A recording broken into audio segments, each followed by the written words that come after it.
ప్రభునందు ప్రియులారా, అపోస్తలుల కార్యముల పుస్తక ధ్యానంలో 15వ అధ్యాయంలో ఉన్నాము. 41 వచనములు కలిగిన ఈ అధ్యాయాన్ని మనము 2 భాగాలుగా విభజించుకున్నాం. ప్రస్తుతం మనం 2వ భాగంలో ఉన్నాం. 2వ భాగంలో మొత్తం 4 విషయాలు.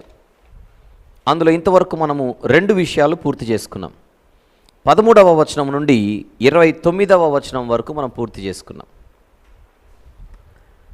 మొదటి విషయము యాకోబు గారి హెచ్చరిక అన్నట్టుగా మనం చూసాం. 2వ విషయము క్రైస్తవులైన అన్యులకు పత్రిక అని మనము చూడడం జరిగింది.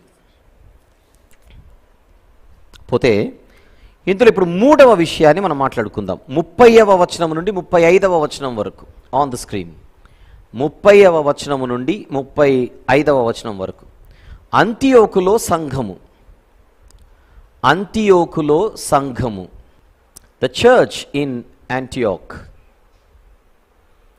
అని మనము వ్రాసుకుందాం. పత్రిక వ్రాయబడింది ఇంతకుముందు భాగంలో.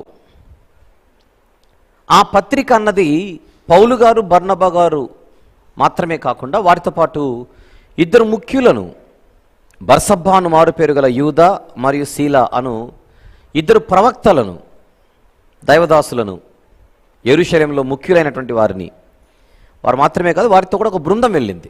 కేవలం మొత్తం 4 వెళ్ళారని అనుకోకండి. కారణం వచ్చేటప్పుడు కూడా పౌలు గారు, బర్నబా గారు మాత్రమే కాదు, వారితో పాటు కొంతమంది వచ్చారు. ఉదాహరణకు 2వ వచనంలో పౌలునకును బర్నబాకును వారితో విశేష వివాదమును తర్కమును కలిగినప్పుడు ఈ అంశము విషయమై పౌలును బర్నబాయు తమలో మరికొందరును యెరూషలేముకు అపోస్తలుల యుద్ధకును పెద్దల యుద్ధకును వెళ్ళవాలని సహోదరులు నిశ్చయించిరి. అంటే ముఖ్యులైనటువంటి వారి పేర్లు చెప్పినా వారితో పాటు బయలుదేరినటువంటి మరికొంతమంది సహోదరులు ఉంటారన్న సంగతి మనం మర్చిపోకూడదు. ఇప్పుడు చెప్పండి, యెరూషలేము నుండి పత్రిక తీసుకుని వెళ్ళినప్పుడు ఎవరెవరు వెళ్ళారు? రిటర్న్ అంతియోకుకు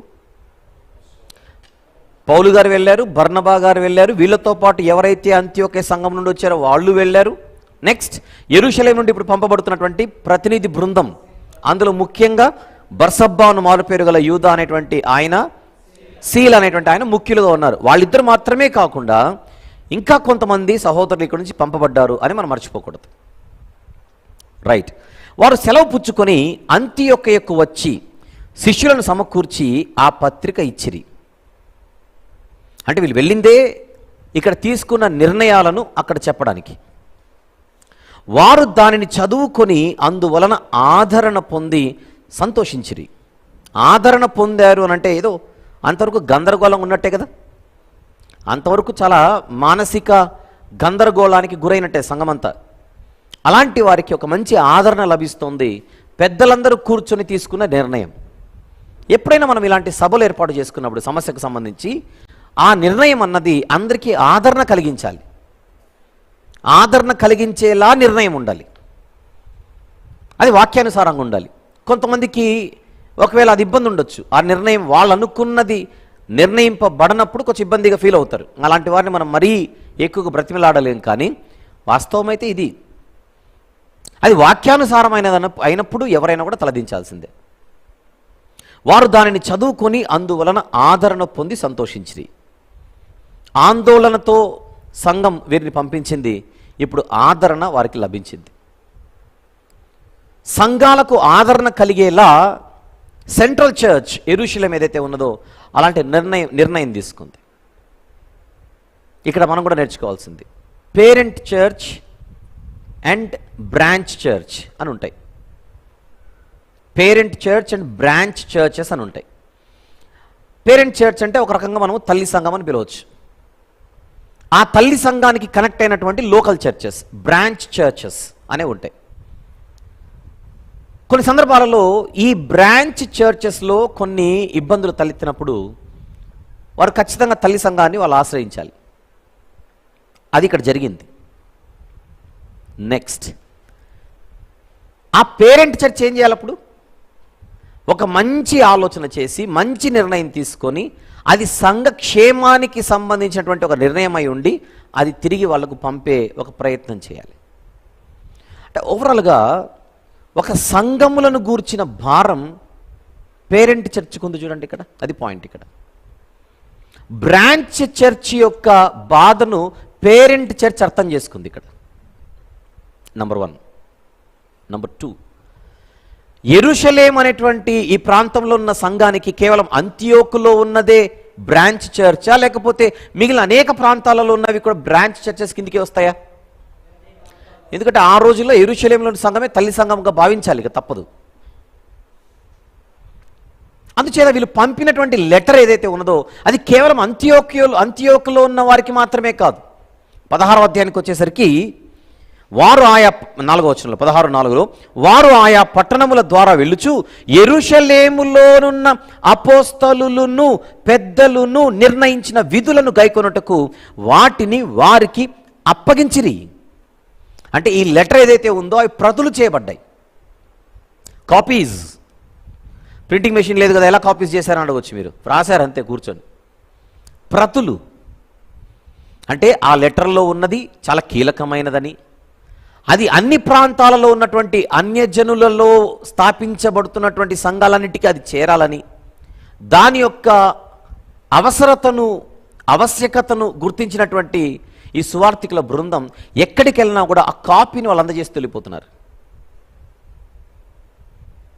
సంఘాలను జాగ్రత్త పరుస్తున్నారు, సంఘాలను అప్రమత్తం చేస్తున్నారు, సంఘాలను ఆయత్తపరుస్తున్నారు. జాగ్రత్త జాగ్రత్త జాగ్రత్త. బస్ స్టాండ్కి వెళ్తే, రైల్వే స్టేషన్కి వెళ్తే దొంగలున్నారు జాగ్రత్త, దొంగలున్నారు జాగ్రత్త అని ఎలాగైతే చెబుతారో అలాగే అబద్ధ బోధకులు వస్తారు జాగ్రత్త, వంకర మాటలు మాట్లాడు వారు వస్తారు జాగ్రత్త, కపట సహోదరులు వస్తారు జాగ్రత్త, మిమ్మల్ని తమ వెంట ఈడ్చుకొని పోవాలనని వక్రమైనటువంటి మాటలు వక్రీకరిస్తూ మాట్లాడుతూ మీ దగ్గరకు వస్తారు జాగ్రత్త. గలతీ పత్రికలో పౌలు గారు అదే వాపోతున్నది. 2వ అధ్యాయంలో ఒకసారి చూద్దాం. గలతీ పత్రిక 2వ అధ్యాయంలో ఆయన చెబుతున్న మాట ఏంటో చూద్దాం. 4వ వచనం మనలను దాసులుగా చేసుకొనవలెనని క్రీస్తు యేసు వలన మనకు కలిగిన ఈ స్వాతంత్రమును వేగుచూచుటకు రహస్యముగా తేబడి దొంగతనముగా ప్రవేశించిన కపట సహోదరుల వలన జరిగినది. 4వ అధ్యాయంలో గలతీ పత్రికలోనే 4వ అధ్యాయంలో 17వ వచనం నుంచి చూద్దాం.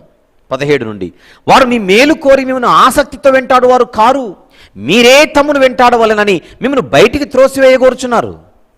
గమనిస్తున్నారా? అంటే సంఘాలు పట్టించుకోకపోతే ప్రమాదంలోనికి జారిపోతాయి. సంఘములను గురించిన చింత కనుక సంఘస్థులకు లేకపోతే, నాయకులకు లేకపోతే, పెద్దలకు లేకపోతే ఖచ్చితంగా ఆ సంఘాలు బలహీనపడి ప్రమాదంలోనికి జారిపోతాయి.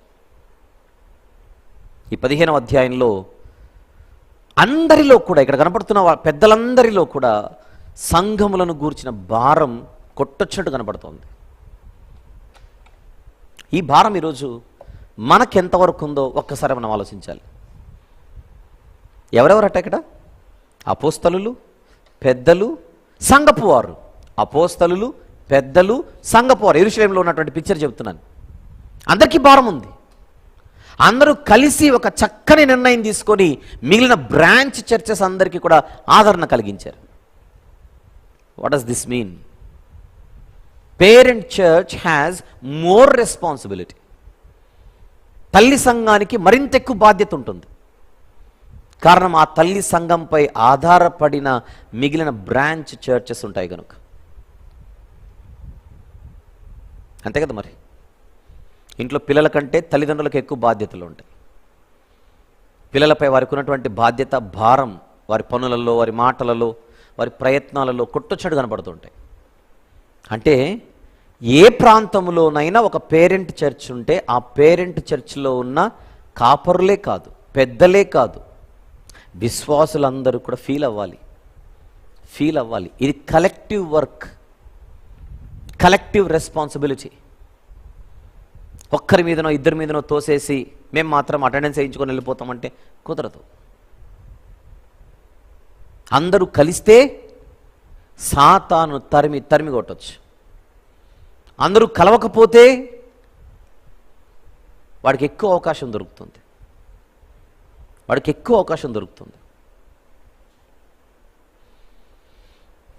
కార్యం ఆరంభించారు.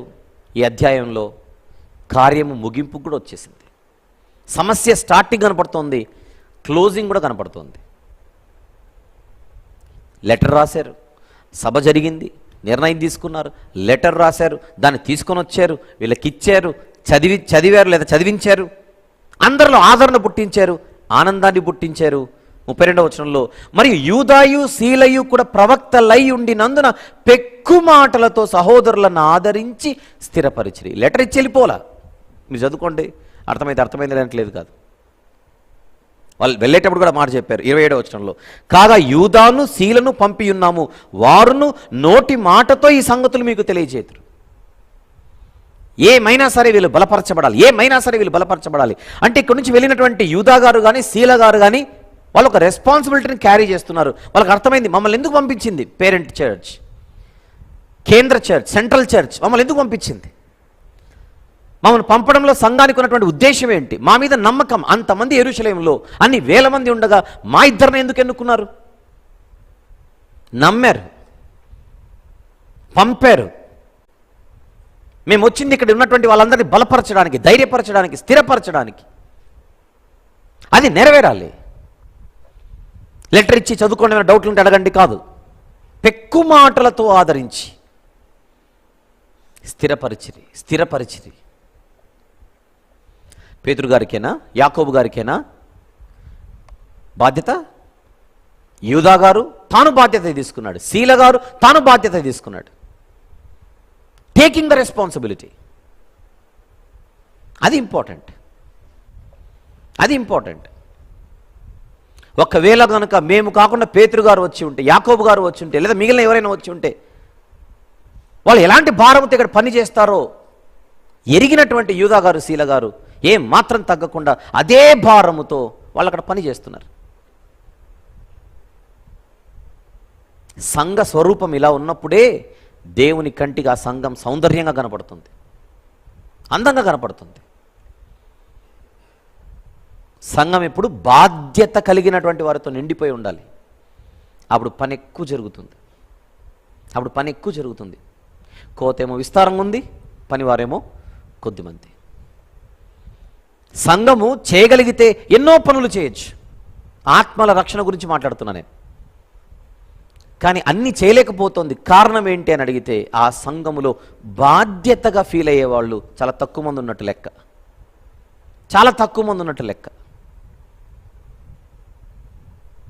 100 మంది ఉన్న సంఘములో 5 పనులే జరుగుతున్నాయంటే అర్థం ఏంటి?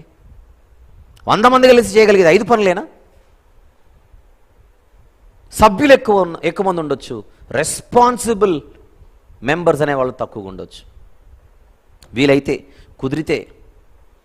వీలైతే సంఘ పనులు, కుదిరితే సంఘ పనులు, టైం ఉంటే సంఘ పనులు కాదు. ఇప్పుడు వీళ్ళందరూ కూడా ఏ పని లేనోళ్ళు కాదు. యెరూషలేములో పని ఉన్నోళ్ళే, పనులు చేసుకుంటూ సంఘ పరిచర్యలో ఉన్నారు. కానీ సంఘ కార్యక్రమాలను వాళ్ళు ఏమాత్రం కూడా నిర్లక్ష్యం చేయట్లా. సరైన టైంలో సరైన కదలిక ఇక్కడ జరిగింది కనుకనే అక్కడ అంత్యోకులో ఉన్నటువంటి సంఘం డిస్టర్బ్ అవ్వకుండా నిలబడింది. ఒక్కసారి మనం కూడా ఇక్కడ ఆలోచించాలి. ఈ వాక్యం వింటున్న ఎవరెవరైతే పేరెంట్ చర్చ్లో ఉన్నటువంటి వాళ్ళు ఉన్నారు, తల్లి సంఘ సభ్యులుగా ఎవరైతే ఉన్నారో అదనపు బాధ్యత దేవుడిచ్చాడు ఆ సంఘంలో ఉంచి. ఆ తల్లి సంఘము ద్వారా, తల్లి సంఘం అంటే పరలోకపు తల్లి కాదు, పేరెంట్ చర్చ్ అంటున్నాను. బ్రాంచెస్ కలిగిన చర్చ్, అది పాయింట్ ఇక్కడ. బ్రాంచెస్ కలిగిన చర్చ్. అప్పుడేం చేయాలి? 10 బ్రాంచ్లు ఉంటే 10 బ్రాంచ్ల వాళ్ళు బలంగా ఉండేలా పేరెంట్ చర్చ్ నుంచి యూదా గారి లాంటి వారు, శీల గారి లాంటి వారు కదలాలి. ఆ 12 మంది అపోస్తలులదే పని బాధ్యత, లేదా యాకోబు గారిది బాధ్యత అని కాదు ఇక్కడ. Everybody should step in, should take the responsibility, carry the responsibility and justify the responsibility. బాధ్యత తీసుకోవాలి, బాధ్యత మోయాలి, ఆ బాధ్యతకు న్యాయం చేయాలి. Taking, carrying, justifying, taking, carrying, justifying, ఇది జరగాలి. జీవించుచున్నామన్న పేరు మాత్రం ఉన్నది కానీ చచ్చిపోయిన స్థితిలో ఉంటే ఎందుకు ఆ సంఘం ఉండి? సార్తీస్లో ఉన్న సంఘపు దూతకి ఇలాగ రాయము. ప్రకటన గ్రంథం 3వ అధ్యాయం. ప్రకటన గ్రంథం 3వ అధ్యాయం 1వ వచనంలో ఏమంటున్నాడు? నీ క్రియలను నేను ఎరుగుదును, ఏమనగా జీవించుచున్నావన్న పేరు మాత్రం ఉన్నది కానీ నీవు మృతుడవే. అంటే అర్థం ఏంటి? అసలు క్రియలే లేవు, నీ క్రియలు నేను ఎరుగుదునంటే నువ్వు బాగా చేస్తున్నావు అని కాదు, నువ్వు ఏం చేయట్లా. నీ క్రియలు నేను బాగా ఎరుగుదునంటే అర్థం ఏంటి? నువ్వు బాగా చేస్తున్నావు అని కాదు, అక్కడ నువ్వు ఏం చేయట్లా, నువ్వు ఏం చేస్తున్నావు చూస్తున్నా నేను. బతికున్న శవంలా. నిజంగా దేవుని దీర్ఘశాంతం ఎంత గొప్పది. ఏమి చేయకపోయినా కూడా అవకాశాలు ఇస్తూనే ఉన్నాడు, ఏమి చేయకపోయినా ఆయుష్ ఇస్తూనే ఉన్నాడు, ఏం చేయకపోయినా ఊపిరినిస్తూనే ఉన్నాడు. చూద్దాం చూద్దాం, చేస్తారులే చేస్తారులే చేస్తారులే.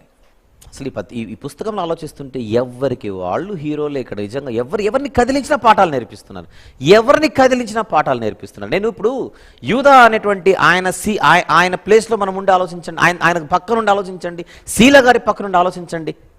సంఘము చేత పంపబడి ఆ సంఘము పంపినటువంటి పనిని గుర్తుంచుకొని దానికి వాళ్ళు చేస్తున్న న్యాయం చేయండి. లెటర్ ఇచ్చి వచ్చారా? పెక్కు మాటలతో ఆదరించి స్థిరపరిచారట, ఆదరించి స్థిరపరిచారు. అసలు మిమ్మల్ని పంపిందే దానికి. విషయం ఏంటంటే వారు అక్కడ కొంతకాలము గడిపి సహోదరుల యొద్ద నుండి తమ్మును పంపిన వారి యొద్దకు, అమాట చూడండి, వారు అక్కడ కొంతకాలము గడిపి సహోదరుల యొద్ద నుండి తమ్మును పంపిన వారి యొద్దకు వెళ్ళుటకు సమాధానముతో సెలవు పుచ్చుకునిరి. అంటే ఏం గుర్తుంది? మేం రాలేదు ఇక్కడికి, మమ్మల్ని పంపారు, సంఘం పంపింది, మేము ఒక పని మీద వచ్చాం, ఆ పని పూర్తి చేయాలి, చేశాం, సమాధానముతో సెలవు పుచ్చుకుంటున్నారట. సమాధానముతో సెలవు పుచ్చుకొని మరలా తమను పంపిన వారి యొద్దకు వెళ్ళుటకు. అంటే మేమొచ్చాము కాదు, మమ్మల్ని పంపారు మేము వచ్చాం, ఒక పని కోసం వచ్చాం, పూర్తి చేసుకుంటున్నాం, మళ్ళీ వెళ్ళిపోవాలి. క్రమం.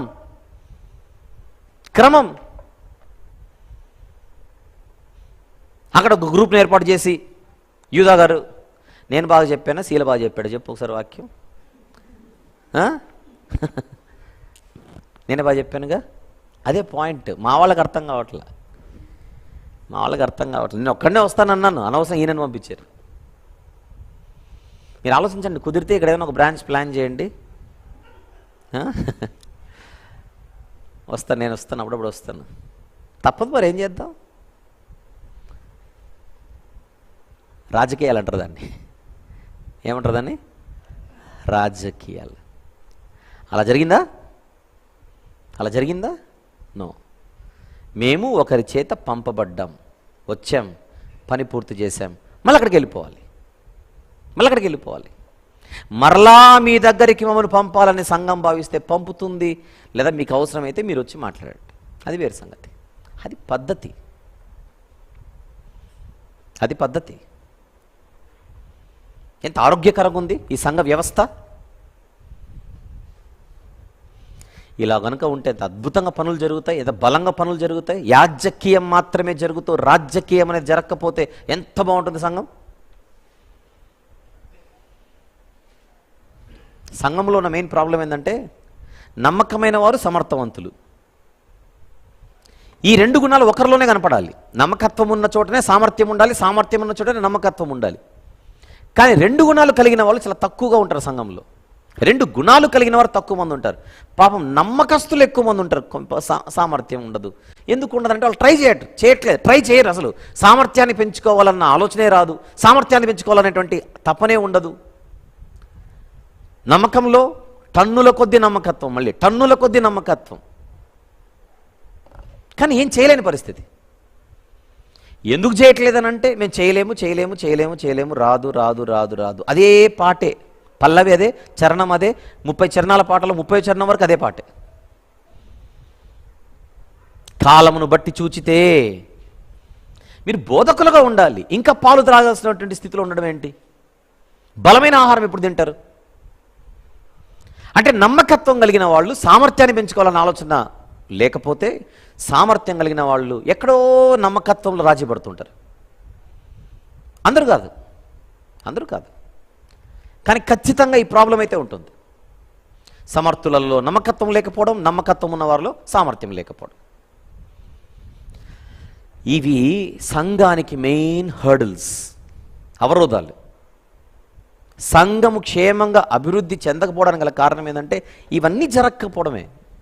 యూదా గారు లాంటి వాళ్ళు, శీల గారు లాంటి వాళ్ళు ఉంటే అసలు ఎట్లుంటుంది? బర్నబా గారు లాంటి వాళ్ళు ఉంటే,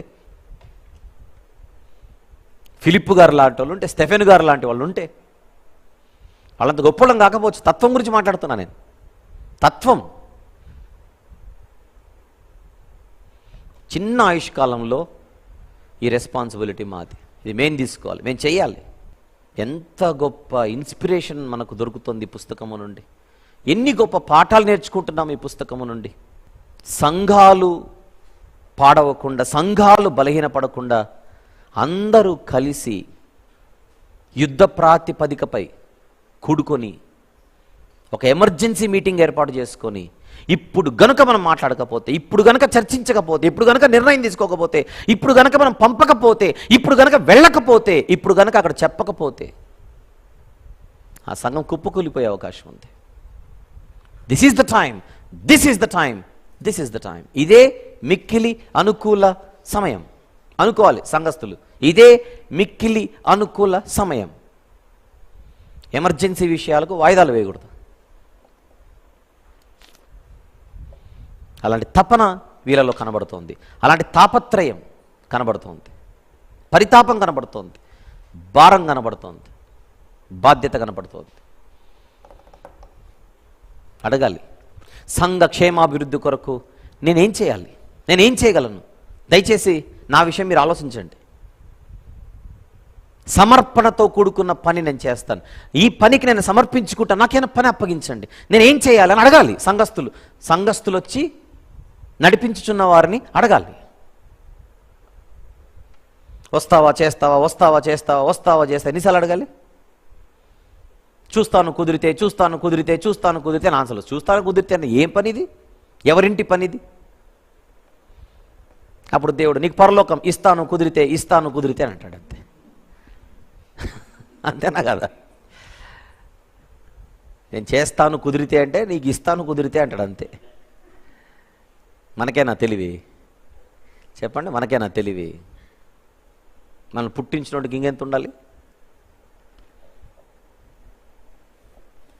ఎంత సోమరితనం తాండవం వెళ్తుంది మన జీవితాల్లో చెప్పండి. ఆత్మీయ సోమరితనం, ఆత్మీయ బద్ధకం, ఆత్మీయ మజ్జుతనం. ఈ పుస్తకాన్ని చదవాల్సిన పద్ధతిలో చదవకపోతే, ధ్యానించాల్సిన పద్ధతిలో ధ్యానించకపోతే, నేర్చుకోవాల్సిన పద్ధతిలో నేర్చుకోకపోతే ఎన్నో ఆణిముత్యాల లాంటి పాఠాలను మనము పక్కన పెట్టి ప్రయాణం చేసినట్టు ఉంటుంది.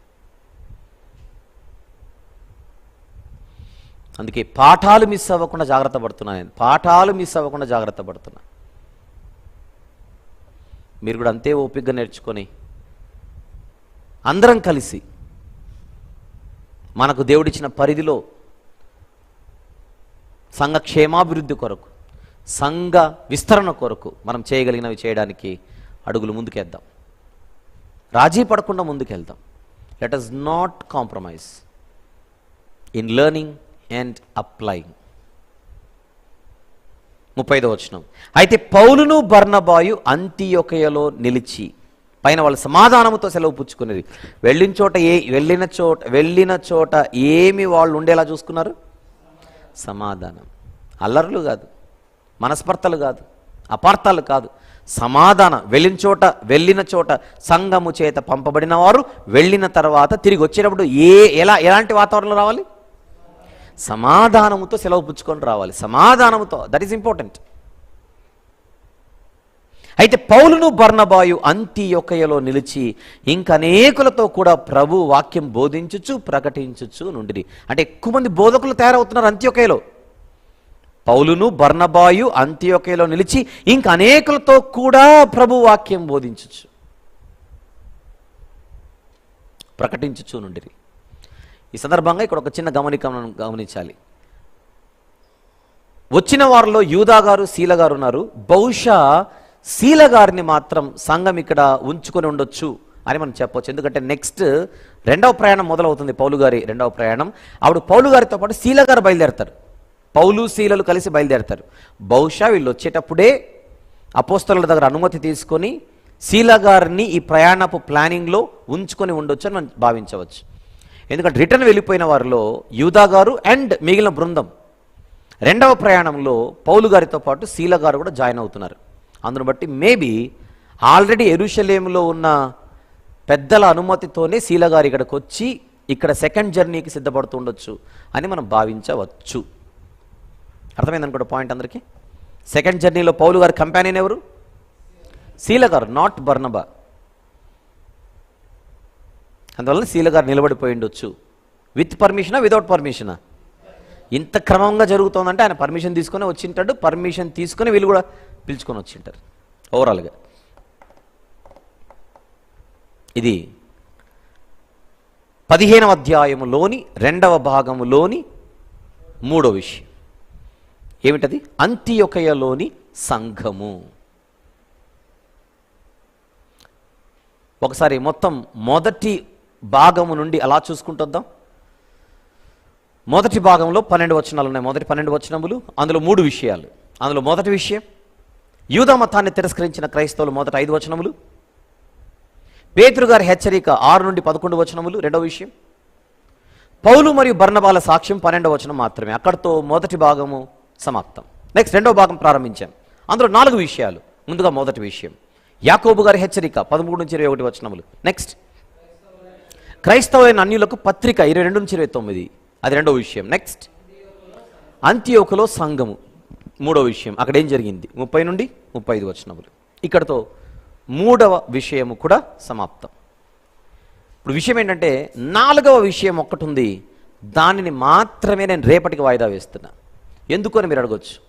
ఎందుకో స్క్రీన్ మీద చూద్దాం. 4వ విషయం ఏంటో చూపించు.